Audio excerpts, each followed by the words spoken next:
I would like to just take a second and again recognize our Penfield Trails Committee. They do such a fabulous job. They are so committed, working together, working on different trails, working on partnerships, working to provide the best experience. And to Nels and to the entire team, thank you very much for everything that you do. So this is a great program. I do have the honor, as Nels had mentioned, to introduce Heidi Hall, and I'm really looking forward to the presentation and to learn a little bit more about orienteering. So with that and without further ado, Heidi, welcome to the great town of Penfield. Thank you. Well, welcome. I'm excited to see all of you this morning on probably our most wintry day yet. And I'm just very excited to have a chance to tell you about something that I'm very passionate about. I've been orienteering for roughly 10 years, but only really seriously, I would say, in the last 3 or 4 years, really become more active. I'm currently a member of the board of the Rochester Orienteering Club. We have our president here with us and a bunch of other members who are all very knowledgeable, happy to answer any questions you guys might have about the sport. So I just want to give you a quick introduction to who we are. You know, we're a bunch of people who love being outdoors, which I sense all of you are too, but we really love maps. As Nels was saying, if you have your map with you, you're in great shape. So we're going to talk today a bunch about using maps, what information you get off of maps, so you'll all be ready to do that. We're a volunteer group. We run events throughout the greater Rochester area. We create courses for each of our events, maps for each of our events. We also have some permanent courses that I'll talk more about later. And we love to teach about orienteering.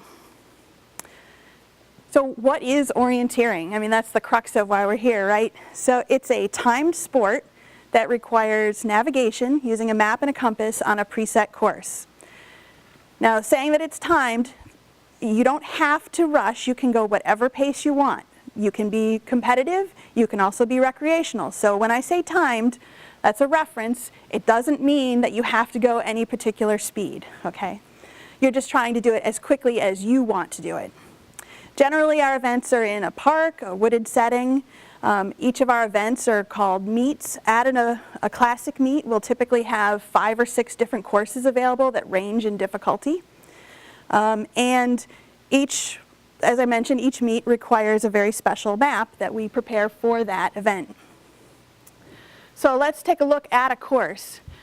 A course consists of a series of checkpoints that we call controls, and your task is to find your way in order to each of these controls. You start at the start, make your way around, come to the finish.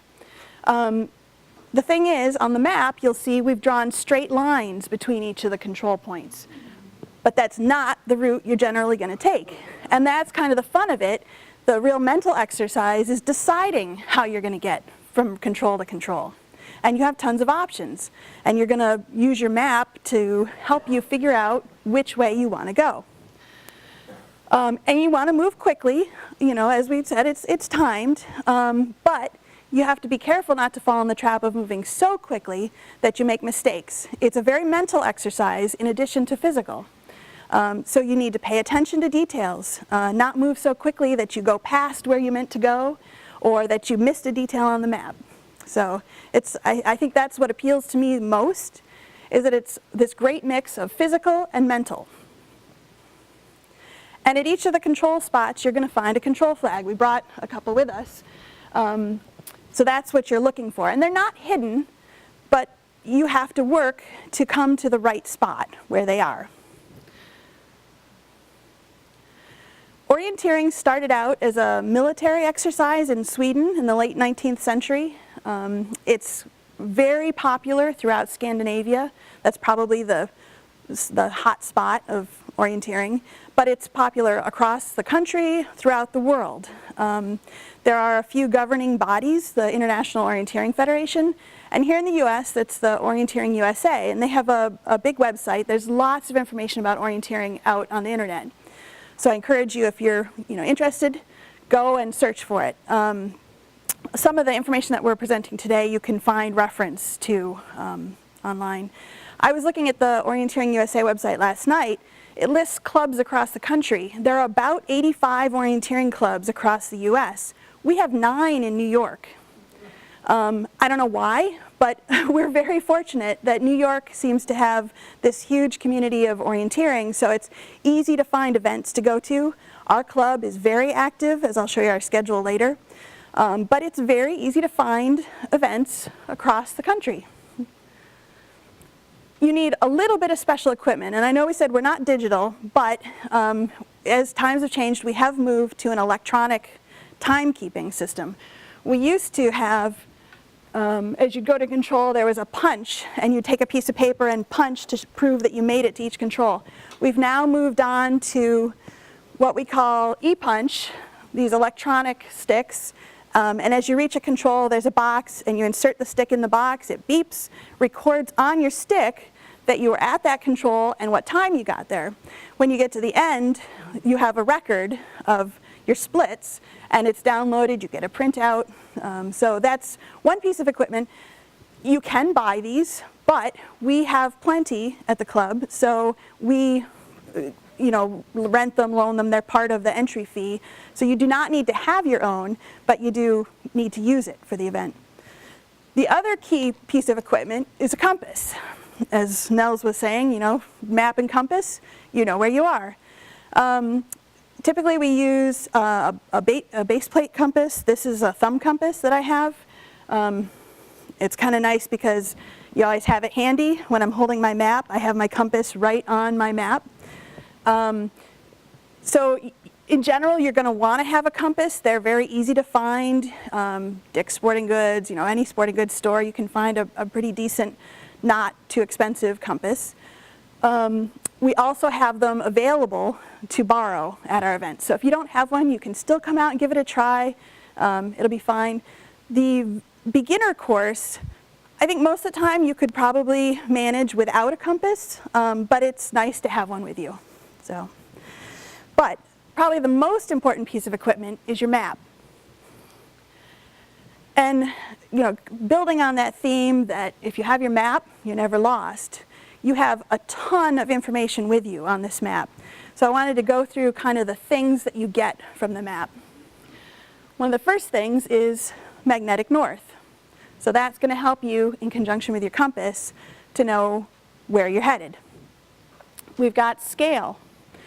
This tells you how big the map is relative to the real world. We also have the contour intervals, and we'll talk about contour lines shortly, but again, tells you size of the map relative to the world. We've got a legend. This map is very colorful, and we're going to talk about all the colors and the information that's included. But the legend that's generally printed on the maps, or if it's not, we always have an additional legend available that you could take with you, tells you all you need to know about the area you're going to traverse. Okay? Now we talked about the controls. You can't find them if you don't know what you're looking for, so we have a list of control descriptions. And we'll talk a little bit more too about what those tell you. So let's look at the legend. We've got this color-coded set of information. One of the first sections are black items. Those are man-made, generally trails. So, if you want to have your orienteering experience be mostly on trail, you're going to be looking for these black features. We have a color-coded set of clues to the vegetation. Orange is an open field, so there's no trees. You can think of a soccer field or a baseball field. Then we have a range of colors from white, light green, dark green that indicate how fast you could traverse an area, where white is a forest where the trees are pretty sparse and you could run through at full speed. Light green, okay, you're slowing down a little bit, walking. Dark green, you might want to back up and go the other way. You may be fighting your way through bushes. You may not be able to make forward progress in a dark green area. Then we've got the brown features. These are land forms, and we're going to talk about our contour lines. It's a very important thing to know if you want to go from one control to the next, am I going to be going uphill? And am I going to go downhill? Am I going to go up and down? Am I going to go stay at the same elevation? What's going to happen? For people who aren't familiar with contour lines, if you're walking along a contour line, you're staying at the same elevation.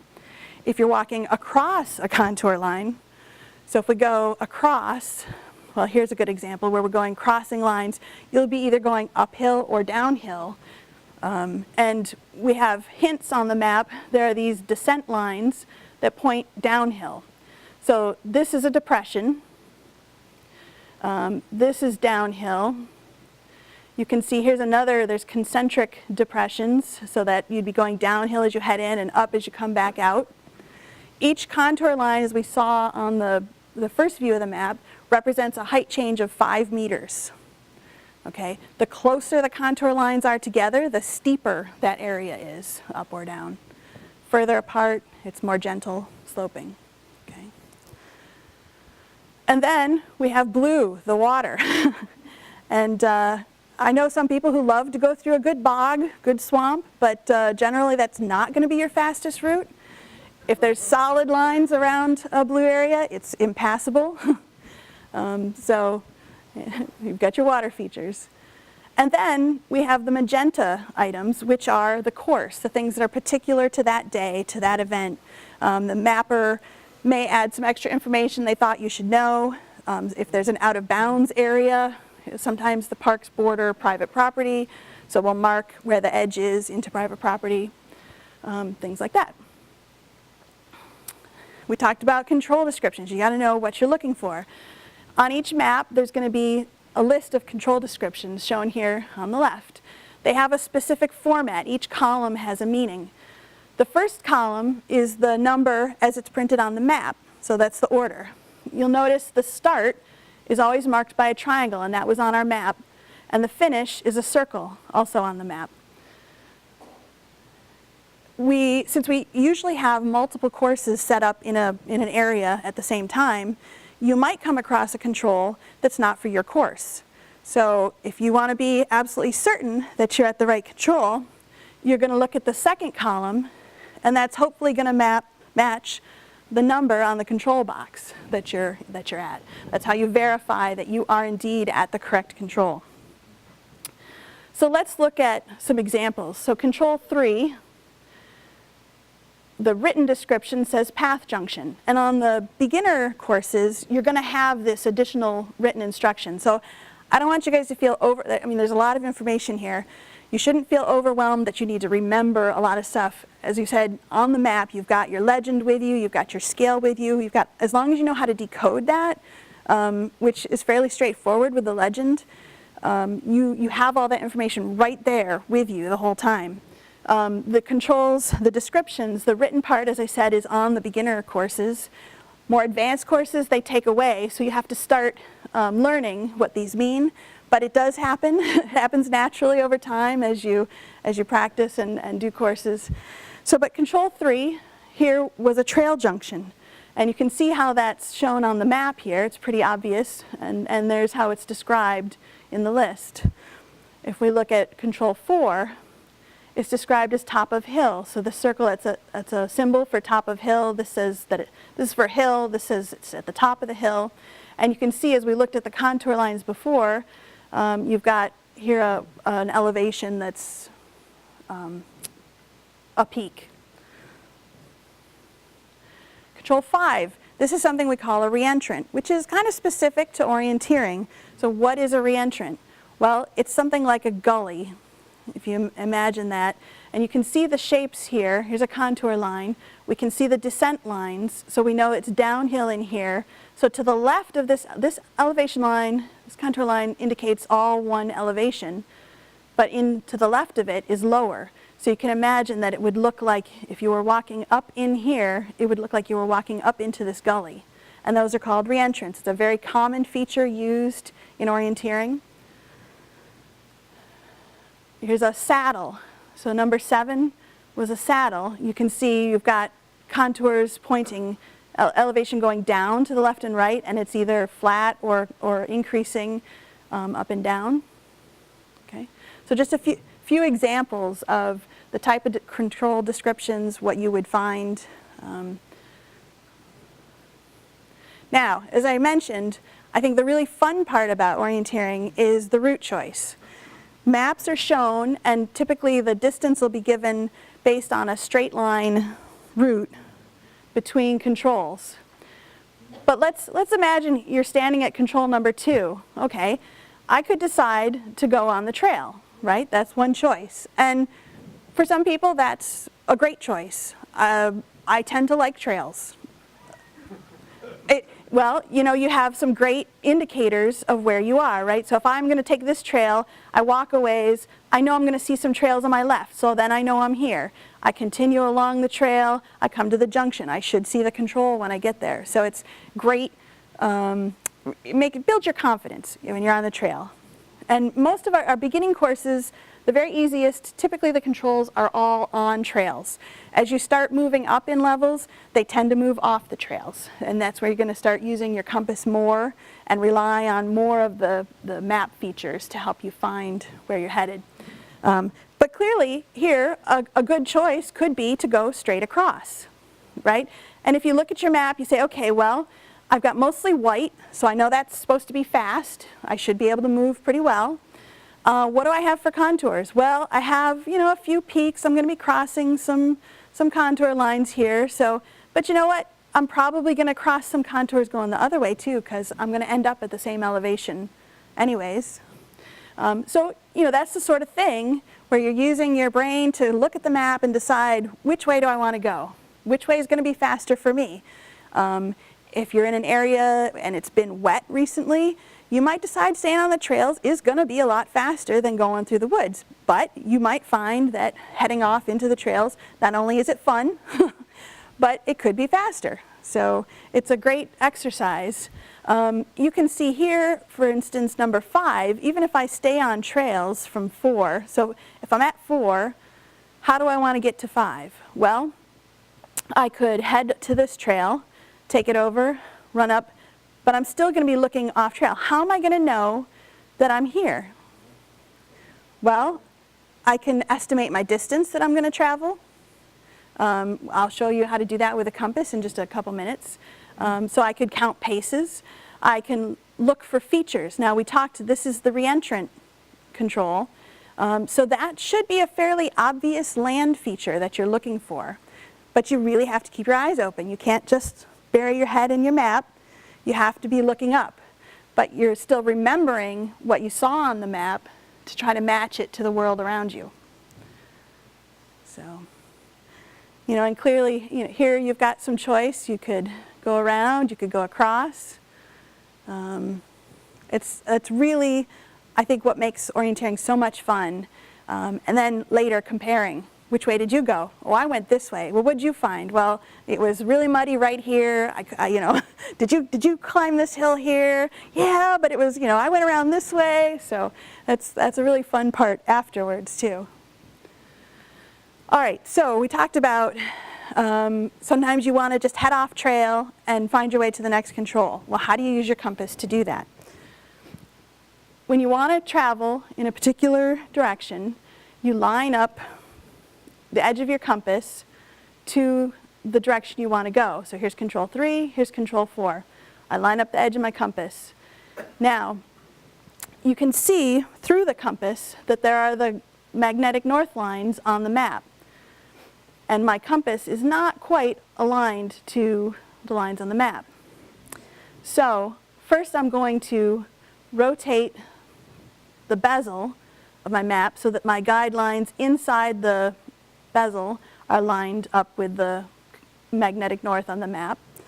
Then, holding my map and compass, I'm going to rotate myself.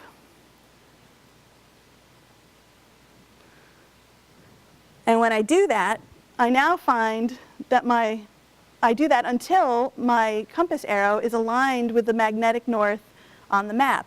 And when I've done that, I'm now heading, looking directly in the direction I want to go. If I'm standing at 3 and I've done this exercise, I'm now looking in the direction of 4, and I can head that way.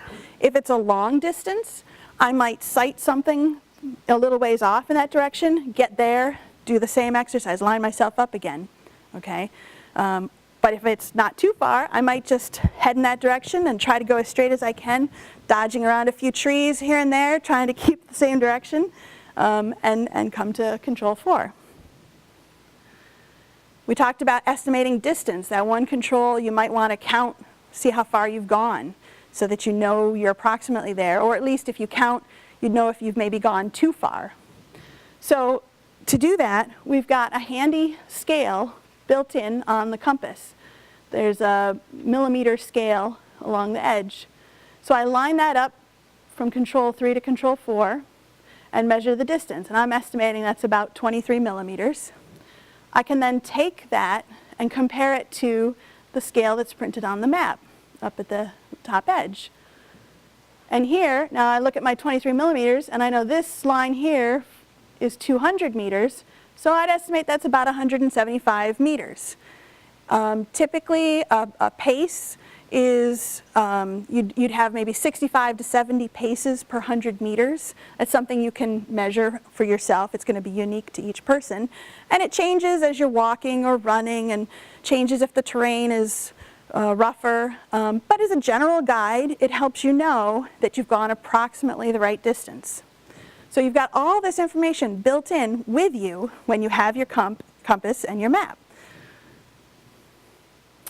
So I want to talk a little bit about our events. I mentioned that we typically have multiple courses at each event. We have a string-o that's good for toddlers. Really, all of us have done a string-o. We even had an adult string-o one day that was more of a sprint, but very fun. But it's basically, we run a string between some controls, and the kids can follow it around and collect stickers at each control. White is our easiest, and then we range up through blue. You'll see a distance listed here. That is the total distance along the straight line path that's shown on the map. So really, you're not going to be traveling that distance. You're going to be going a little bit further. Hopefully not a lot further. You know, good days, bad days, but you know, that's roughly an indicator of how long the courses are. My general rule of thumb, if it says that amount in kilometers, I find I typically go about that far in miles, just roughly.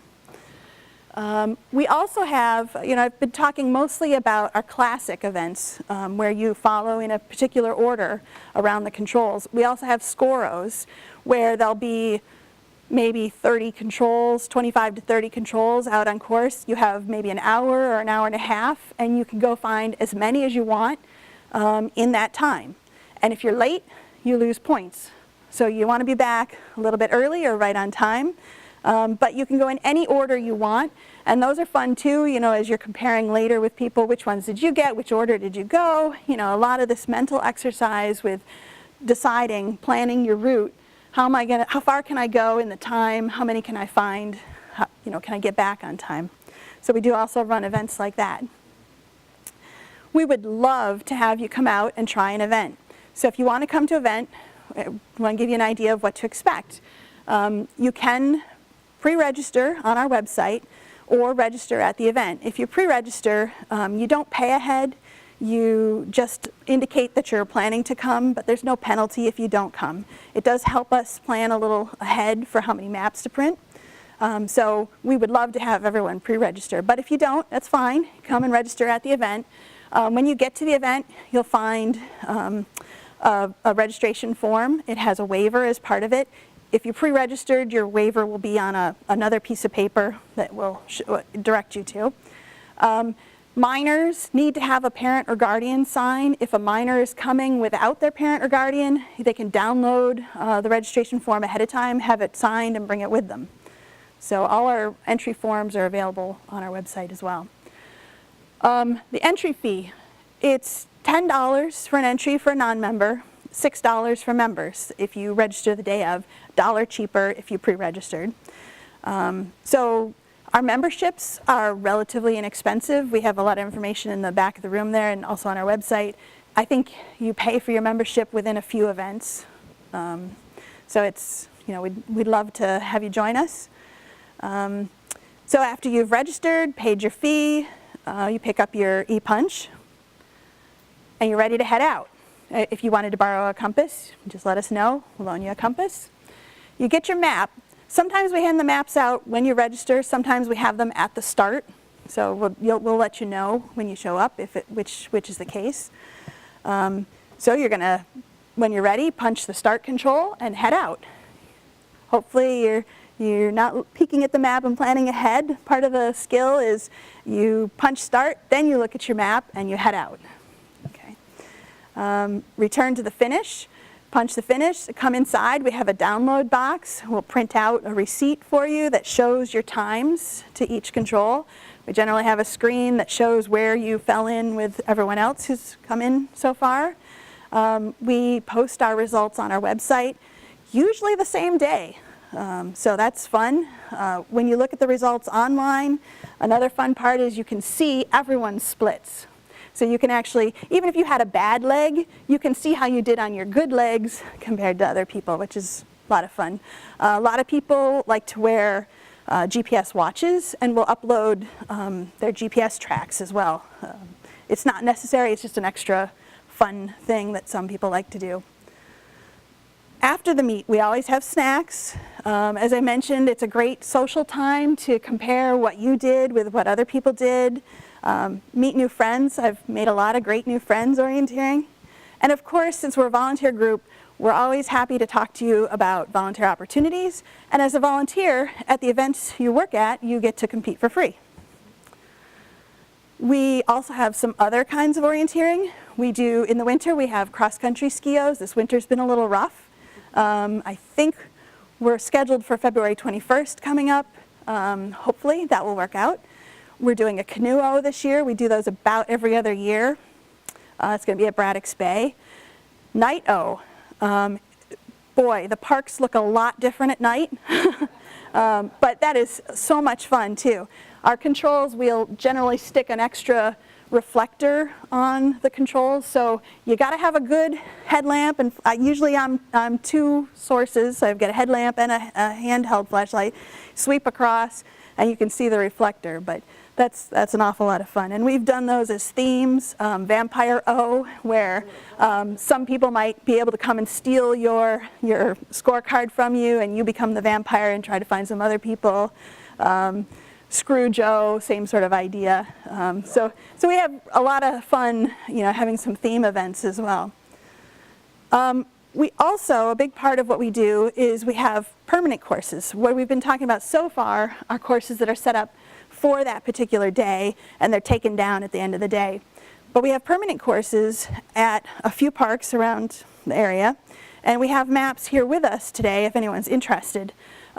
They're available for an $8 donation. When you go out on course, you'll find a post like this, and you get a scorecard with the map. And when you find Control 1, you'll write the letter into the box on the scorecard for Control 1. If you complete the course and send us back the card, we send you a $5 certificate towards an entry. So it's great. You can go out and on your own pace at your own time. You can get a couple controls one day, a couple controls another day. Typically the maps have them broken into easy controls, medium controls, hard controls. So you know ahead of time whether you're heading out for a big challenge or just heading out to find a couple. So it's a great way to practice. We have a website. Hope you'll take a look at that. It posts our latest news, updates in case any events, the schedule changes at all. For our events, typically we'll have a 2-hour start window. So it might be from noon till 2, and you can come out and start any time within that window. And we have a closing time, so you really have a really reasonable amount of time to finish. You don't have to worry about rushing or not finishing in time. But we do have a closing time where we start to pick up the course. We run roughly 2 events a month. So this is our schedule for the upcoming year, and we do have copies of our schedule with us in the back. And the first event that I really want to tell you about is a beginner workshop that we're holding in the beginning of April. We're going to do a little activity here, but to really have it sink in all the things that I talked about today, and I know it was a lot of information, you really need to get up and do it. And so we run this event out of Fleet Feet and go over to Cobbs Hill Park and actually do some orienteering in the park as part of the workshop. And we have information about this with us too. I think that's all we have for the presentation today. I'd be happy to answer any questions. Yeah. Two questions on the contours and the little hatch marks that you had to indicate up and down. How does that work again? Okay, so the question was about the contours and how do the hash marks that indicate up and down work. So the contours, every time you move from one contour to the next, your elevation has changed by 5 meters. And if you see a circle, you could walk across the circle and you'd be at the same elevation on either side of the circle, but in the middle, you don't know if it's up or down unless you see those hash marks. So the hash marks point down. So if you had a circle with hash marks pointing in, it's a depression. If you had a circle with hash marks pointing out, you're at the top of a peak, and any direction you go from there will be down. Sure. Follow-up question. You had some contour lines that were much older than other ones. What? Good eye. There's tons of detail in those maps, isn't there? Those are, so you were asking about the bolder contour lines. Those are index lines. I believe they're every 5th contour. Just as a quick visual to know how far, it turns out I think on that map those index lines might have all been at the same elevation, but if you crossed it and you could tell that you were at a new elevation, it would be 25 meters, right, instead of between index lines. Yeah. I'm interested in how long it would take a beginner like myself and my wife to do your beginning orienteering course for the first time. Okay. Are we talking about an hour, 2 hours, 45 minutes? So you're asking a rough estimate on how long, say, a white course would take for a new person. So obviously it's going to depend a little bit on your walking pace or your running, whatever speed you're walking. But I think at our last few events, the fastest times on a white, which were probably, 10 to 12-year-old kids who like to run them, was 12 to 15 minutes. I think a more typical time for white course is probably 20 to 40 minutes, depending on your pace. Sure. Okay, I'll ask another. Okay. Can you do several courses at one outing? So the question is, can you do multiple courses? Yes, you can.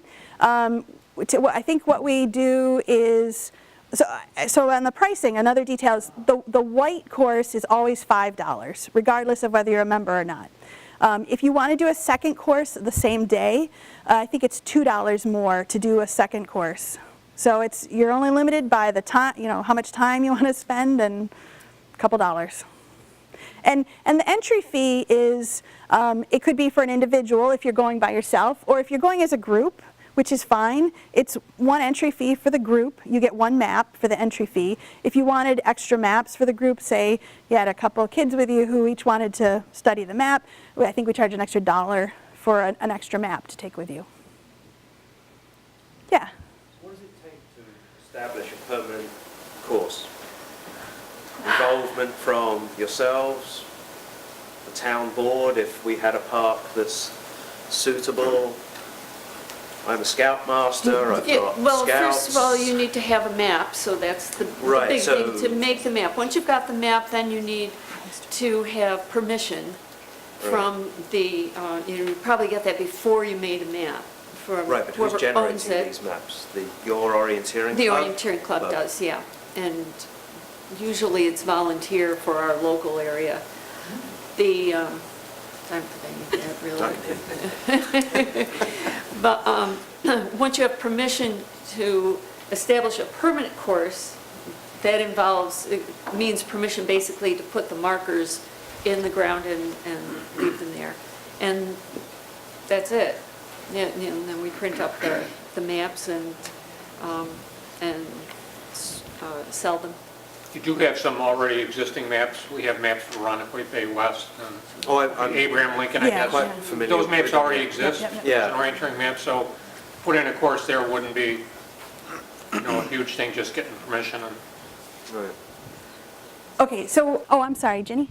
Are they permanent markers, like at Durand Eastman Park, would there be, if I went looking for a place to hike there, could I pick up a trail that you guys use on a meet by some indication on the trail? Yes, so you would need a map, which we have some with us, but the permanent courses are there all the time. It's a post that's driven into the ground. I showed a picture, but we have the maps, and once you have the map, the courses are there all the time, so you could go out anytime and find the controls. Where is it in Durand? I'm in Durand Eastman Park quite a lot. I think, Look at the map to be able to see. yeah, what the markers we are. have, It's not like you would follow one trail. You would have to decide your route again and perhaps go in different, you can go in lots of different